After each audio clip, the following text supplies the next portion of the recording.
Welcome back. I'm Sequoia with the Chase Street Renaissance, and I wanted to make this video real quick because I saw an opportunity to give you guys an idea of how your packages will look when you ship them. Well, really what they look like once they get to your buyer.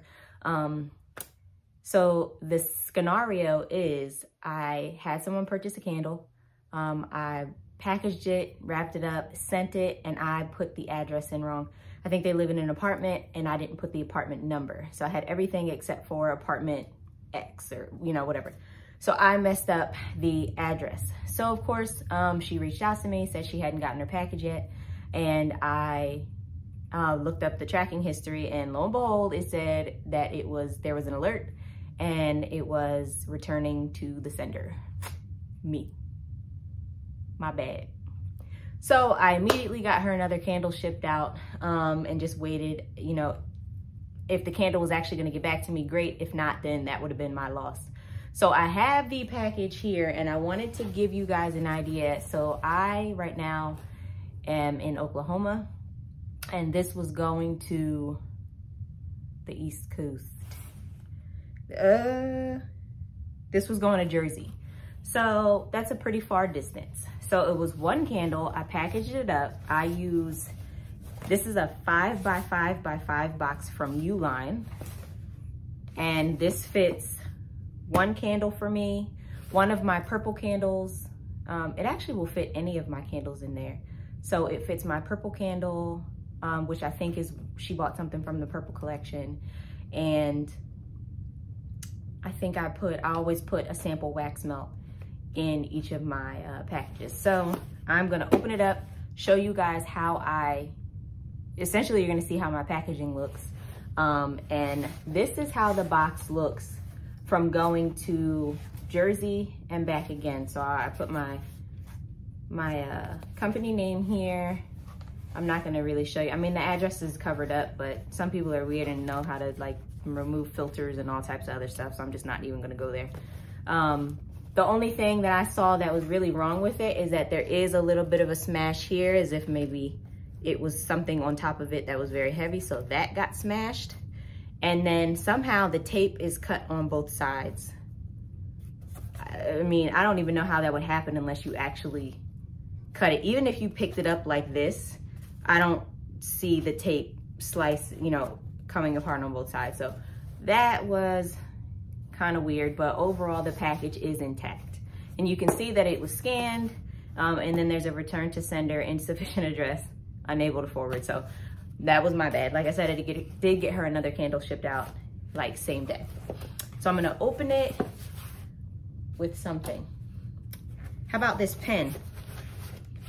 I'm gonna open it with this pen here. Hopefully I don't break it. Oh, so I guess I should probably mention. So I do use Pirate Ship to get my labels for all of my packages. I haven't really shopped around. I just was told that Pirate Ship was the cheapest. And to be honest, the way USPS and shipping costs are going up right now, up and down and up and down, like for the holidays, and then they went back down, and now I'm hearing they went back up. At this point, I just don't even have the time or the energy to look for something different. So Pirate Ship has been good to me. I can print it out right from my own printer. And so I put the candle care card inside and the receipt for her. So when you open it up, this is generally how it's going to look. I put some packing peanuts in, which your packing peanuts you can get, let's say you buy a case of vessels, let's say 16, 17, for example. If you buy these vessels here, these come in a case of 6, and they will come with a lot of packing peanuts. So I have a lot of these, so I have a lot of packing peanuts. Keep those packing peanuts, they are biodegradable. I tested the theory. It says if you run it underwater, it just kind of dissolves, and it absolutely does. So they are biodegradable, which is great. So recycle your packing peanuts. So I'm just gonna make a mess here. So my candle comes out like that. This is how I wrap it. I also get my tissue paper from Uline. I will link it in the description box. I can't tell you off the top of my head how much I paid for the boxes or how much I paid for the tissue paper. I do know that the boxes come in bundles of like 25, I think is a minimum. But let's see. Let's see. So this is how I pack my candle. I think that's, yes. Duh, thank you. So I stick a thank you sticker on top and I throw my, well, now I know how, now I know how my label looks in my, I don't even know, there we go. This is my 1 ounce sample size wax melt that I throw for free in every order, and it looks terrible. It's all smudged and dirty looking. That's probably because it was rubbing up against the box or something in there, but it looks terrible. So that's good to know. So I can probably wrap this up in some tissue paper also so that it doesn't look like crap when it gets to the person's house. That's how many packing peanuts I used.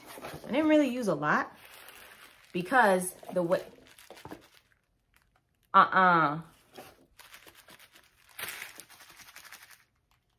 my candle is not adhered to my glass. That's aggravating. Whoa. Well, let's go through this together. This is really good because the candle that I made in my last video when I did my candle and nightcap, we're gonna look at that also at the end of this video. And because I told you I make my candles in my garage, and right now the temperature is frigid. I don't know what other states, I'm just gonna open it up and talk. I don't know what other states this candle went through, what the temperature is there, but I know that we're getting a lot of snow.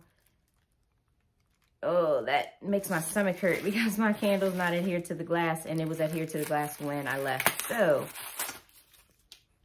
anyway.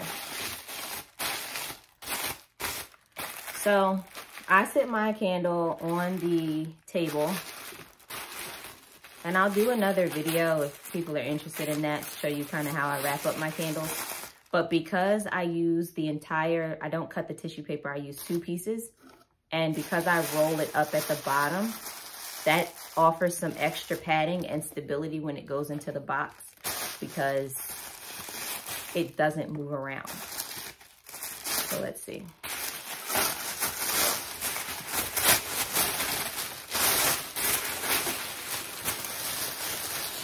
Oh, also when you order your vessels, generally they come in, at least my purple jars, my black jars, and my jars from 1617 all come wrapped in bubble wrap. So each individual jar will have bubble wrap. I save my bubble wrap as well because obviously if you're gonna put a candle in it and rewrap it and send it somewhere, you're gonna use your bubble wrap. So I keep those. So this is how my candle looks when it'll get to the sender. So that's good.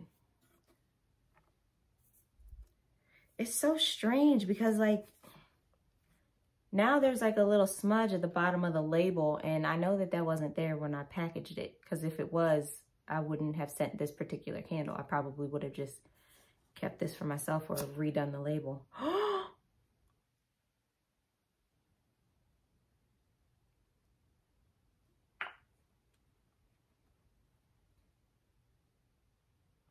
Why?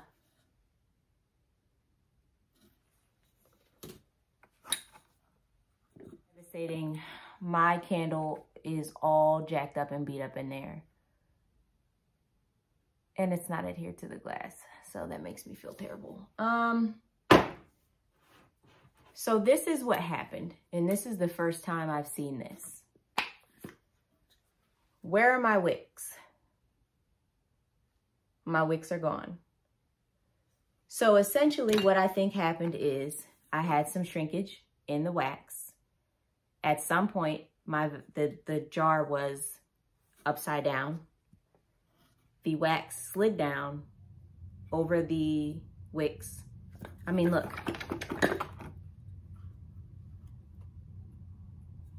Wow.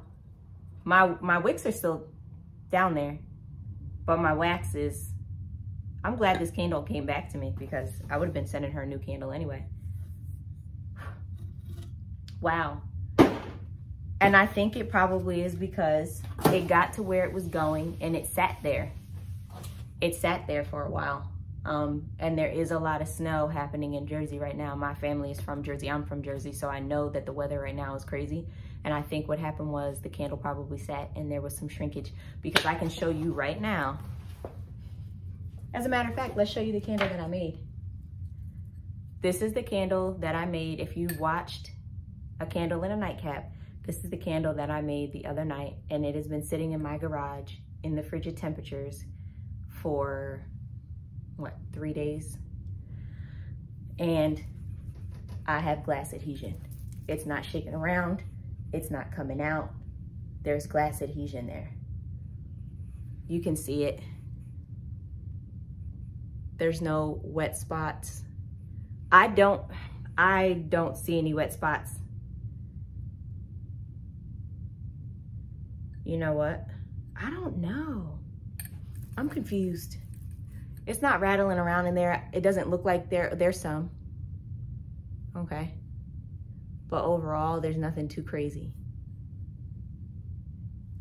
So, I don't think that it had anything to do with my candles sitting out here in the garage right now. However, it's all a learning experience, and I need to figure out how to get my candles to where they're going with all the moving and the rustling. And so that is pretty much that for this video. I wanted to try to keep it as short and sweet as possible. I will do some more research, and just for another, let me see,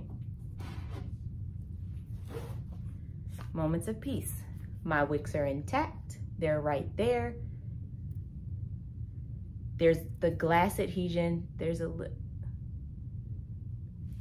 like,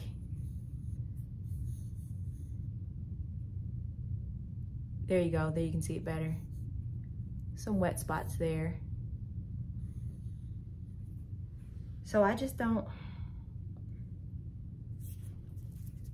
it's not shaking around, not coming out. That's crazy. Interesting. The good thing is that I am redoing my entire candle studio, since I do work out in my garage. I have a desk here that I made that I'm gonna get rid of. I'm gonna completely redo all of these things, and I will likely move my candles that sit into the house when the temperatures are this low, because this is pretty intense. But I'm still not too fearful of the fact that them sitting out here will cause an issue. Wow. Well, that's that. I hope you guys enjoyed the video. I wanted to just, I mean, this is pretty raw and uncut because I really didn't expect my candle to look like that when it came out of the jar, but it's an eye opener. That means I need to reevaluate how I ship my candles. I inspect every candle before I ship it, wrap it, and give it to someone. So that's gonna be really interesting to see how we move forward.